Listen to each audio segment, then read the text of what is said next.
Hi, my name is Abigail Cosinuke, and I'm here to tell you a little bit about my thesis. I had really big ambitions for this video and spent the majority of the day yesterday performing as an alter ego trying to vlog about my work. I did this to really highlight my curiosity in vernacular aesthetics and the way I like to move subject matter into mediums that don't necessarily make sense.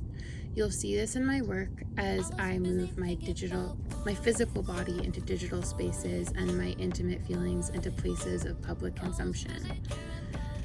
I find that decontextualizing subject matter into strange mediums is a tool that helps me see both the subject and the medium more clearly. But the whole process of performing and constructing the vlog was hard and felt increasingly inauthentic, and somewhere in the middle of my sleepless night last night, I decided that the delivery of this work needed to be highly authentic, both to do my work justice and to honor my thinking and feelings behind it. So I'm starting over. So welcome to my review, where I'm going to show you 4 projects that are representative of a much larger body of work that I created over the past 8 months. This work centers on the digital self, or more specifically, my digital self. I've been exploring how we perform identity in cyberspace, what it means to have a body in the digital era, and how the tools and interfaces we engage with are altering our sense of reality and sense of self. Again, I keep saying our, but I really mean my. My work is heavily centered on myself and my own experience in the contemporary technological world I occupy.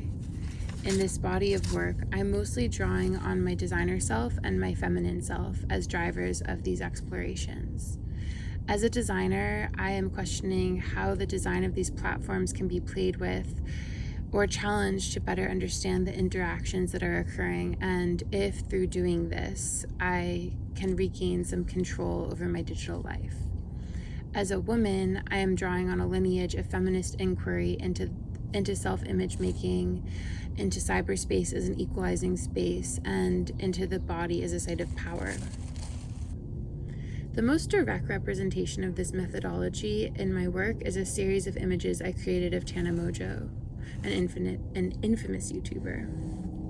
I became fascinated with her over winter break when I heard her talking about the way she uses Facetune to alter her images before posting them on Instagram. She talked about editing herself until she stopped looking like herself, and for some reason I felt personally challenged to push the Facetuning of Tana Mojo as far as I could. So I started putting images of Tana Mojo into an app called Peachy, which is basically just a free version of Facetune, and pushing them to the point of unrecognizability. These images are curious to me because they're simultaneously highly digital, yet still very bodily. While making this work, I was really fascinated by the way that Tana uses her own augmentation of her body as a tool to sort of twist the expectations of the male gaze. I feel she's found a way to really use her body and her sexuality as a vehicle of control. And she does this in a way that is highly reliant on digital culture. The next piece I'm going to talk about is a further exploration of the sense of uncanniness that comes when physical bodies are digitized. I started noticing the corporal language that's used in web design, especially the idea of a web skin. So I started scanning my skin at a very high resolution, and then I created this website for my skin. I was also thinking about how skin is a repository for data and how websites are repositories for data, but when you digitize skin, it becomes meaningless, and when a website is just full of zoomed up images of skin, it's also meaningless. I feel like this website also calls into question how our body is attached to our digital identity. This website is sort of the closest look you'll ever get at my body on the internet, but at this level of zoom, it's not really me at all.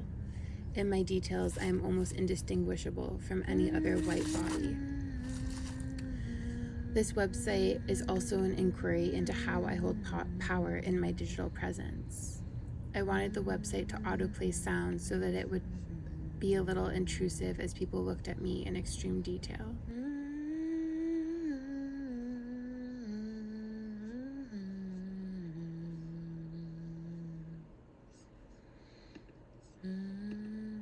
The next piece originated from a similar line of thinking as the skin website. In thinking about applying to jobs, I spent some time looking at information architecture and UX frameworks. I began noticing how the shapes of information architecture or wireframes looked very similar to a human body, a head with limbs branching off into fingers and toes. This composition can go both ways, I think. The body is also a vessel with information stowed in different holding spaces. I began designing an app for myself, thinking about my body as information architecture. From the central composite self, you can click on different parts of me, which then open up to more detail. Clicking on these details leads to little somatic memories or sensory experiences. Once in this outer narrative level, you can click left or right to continue reading the somatic stories in a disembodied way. Or you can return to the body interface and choose another specific detail to learn more about. While on the narrative level, there are some surprise pages that you stumble upon as you click through the pages. This app also explores the tensions that arise when highly personal stories are published in a public platform and how transferability of personal physical experience happens in the universal space. You may notice that this piece is aesthetically similar to April Greiman's Photoshop self-portrait. That is not unintentional. I see this coming from a similar place of curiosity. How can I digitize myself, and how can I circulate my digital self? The last piece I will show is a zine that I made after being ghosted by a man that I met on the internet. I created it in PowerPoint because I felt so confused by the situation at hand and wanted things explained to me very clearly. Recently, I printed it on vellum, and I love the way the heavy blacks on the transparent paper render the whole project somewhat illegible. I'm going to read you the first few pages. I met a stranger on the internet. He emerged from the digital ether, from a pool of pixels and fibers. Out of nothing, for no reason, then there he was. I thought to myself, where have you been hiding? On YouTube, watching surf videos and Fran Lebowitz and people screaming. It was sort of magical to find someone on the internet, to see their tiny image turn life-size, to hear a voice and feel the way it made bones and flesh rumble, to ask a question and read their response, later watching light flick across the surface of his pupils as he turned to face me. This project is trying to encapsulate the gray area between digital and physical that I find myself occupying all the time now. Everything is mixed, both cyber and meat, feeling real and fake, tactile and ephemeral. To close, I'd like to mention that Sarah and I spent a lot of time talking about what the best way to show this work would be. How can it be brought together in a way that feels more than just a bunch of different pieces? Part of me wishes that it could be shown in a real space altogether, but part of me is also aware that the way I want it to be viewed is the way that I view most of the exciting digital work I look at. It is stumbled upon randomly on a long afternoon spent clicking and searching my way through the web. I get to have a private moment with it, revealing the complexity and mystery of the internet. It's honestly hard for me to walk you through some of this work because it's built to be scrolled, tapped, or paged through. It's meant to reveal itself to you at your own pace. I think, in some ways, all of this work is about revealing and about becoming.